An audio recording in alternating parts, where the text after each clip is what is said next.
Welcome to fourth lecture on fiber optics. In this video, I am going to discuss about the concept of ray equation and ray path. In the previous video, I have discussed about pulse dispersion in a step index fiber. And what we have seen that pulse dispersion is not desirable for the optical communication. So what we need to do, we need to minimize the pulse dispersion, and that we can do if we will use graded index fiber.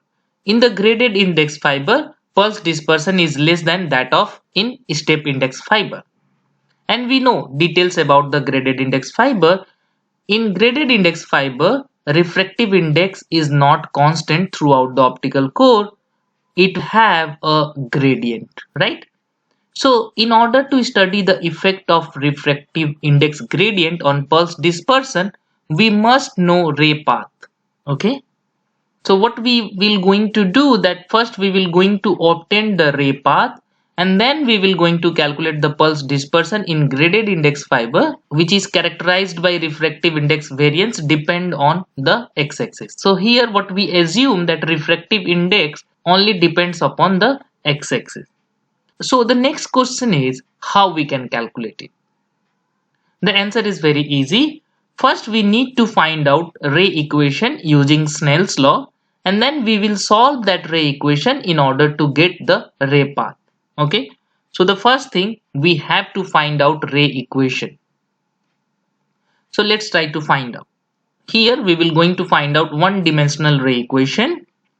We will assume that we have an optical core whose refractive index varying along x-axis.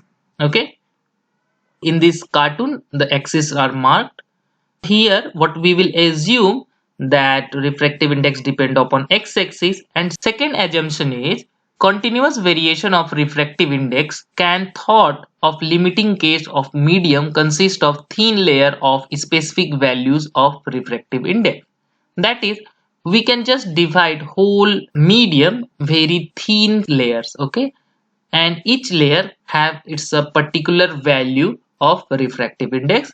So like mark in this picture. Okay, now we will going to use Snell's law. For that we have a incident ray and the refracted ray. Here phi is used for incidence angle and theta is used for the angle of ray with respect to z-axis. Okay, so now just apply Snell's law. Snell's law at first interface, that is interface between n1 and n2. In that case we can simply write n1 sin phi 1 is equals to n2 sin phi 2. Okay, now for the second interface we can simply write n2 sin phi 2 is equals to n3 sin phi 3, and so on. So you can go on writing this for infinite number of layers, right? Now as you can easily see from this relation, if you combine them you will get n1 sin phi 1 is equals to n2 sin phi 2 is equals to n3 sin phi 3, and this is only possible when this whole term is equals to some constant, and now we are saying that constant is beta.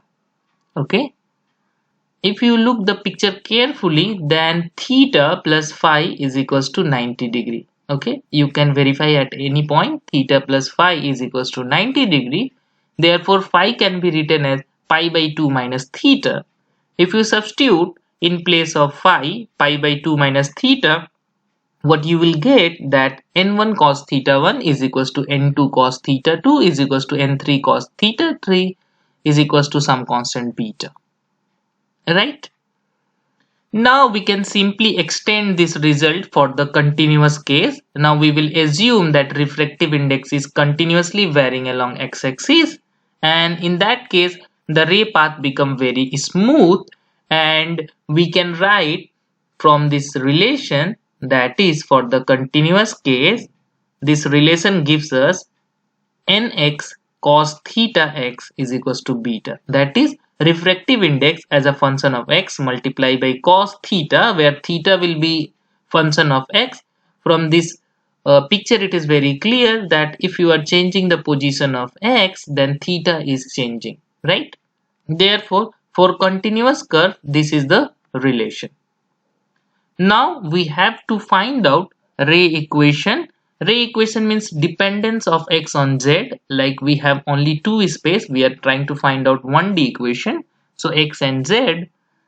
What we will going to do from here, just calculate the cos theta. The value of cos theta is beta upon nx. We can also find cos theta from this continuous curve.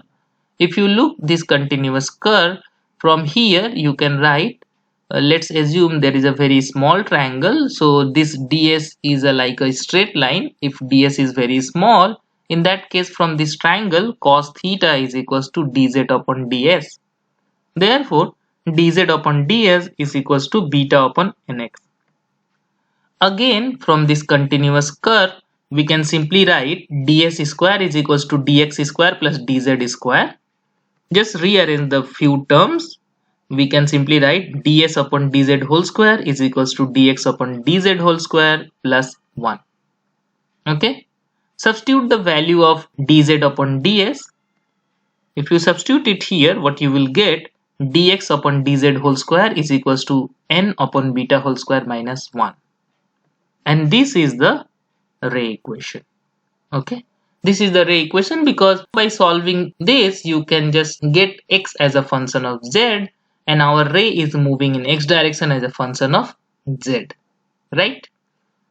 If you look this equation very carefully, if beta is greater than nx, then right hand side become negative.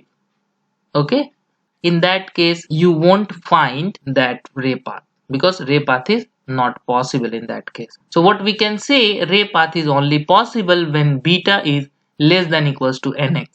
Okay, hence the ray will move in such a fashion that beta is always less than equals to nx. Okay, so what is the limiting case when beta is equals to nx? Let's suppose at any point x is equals to xt, beta is equals to nx. In that case, if you substitute beta is equals to nx in the equation, you will find out dx upon dz equals to 0. That is, slope is 0. Thus, ray will be parallel to z-axis, and after that it will turn back toward the axis. Okay, and that is the point which we call turning point. Okay, so x is equals to xt is a turning point.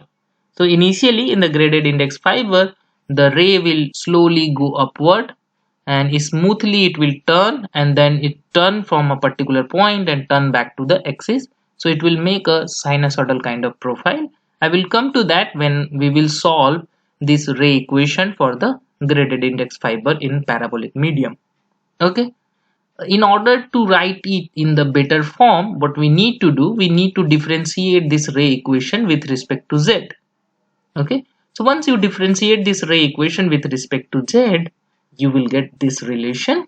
Okay, because n is dependent on x, so what we have to do, we have to differentiate the right hand side with respect to x, and then we have to multiply dx dz, right? Okay, so dx upon dz will be cancelled from the both side. What we will have, d2x dz square is equals to 1 upon 2 beta square dn square dx. This is the another form of ray equation, and mostly we will use this form for solving our equations. Okay, so now we got the ray equation. Let's try to check the ray path in an homogeneous medium. Okay, so homogeneous medium, that means the refractive index is constant throughout the medium. In the optical core, which is a basically property of the step index fiber, and we have already seen that in step index fiber in the last class that ray move in a straight line. So just try to solve it. Okay, so this is our ray equation. As n square is constant in homogeneous medium, so right hand side becomes 0.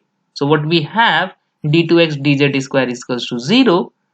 This is the second order equation. If you integrate first time, you will get dx dz equals to some constant, and if you integrate it twice, you will get x is equals to a plus bz, which is a equation of a straight line, and this is obvious. We know about this result. Okay, that means this equation is working correctly. So what we will going to do in the next class, we will going to solve this ray equation for the parabolic medium, that is for the graded index fiber. And once we will solve, we will find out the ray path for the graded index fiber, and then by using that result we will calculate the pulse dispersion in the gradient index fiber. Okay, so see you. Thank you.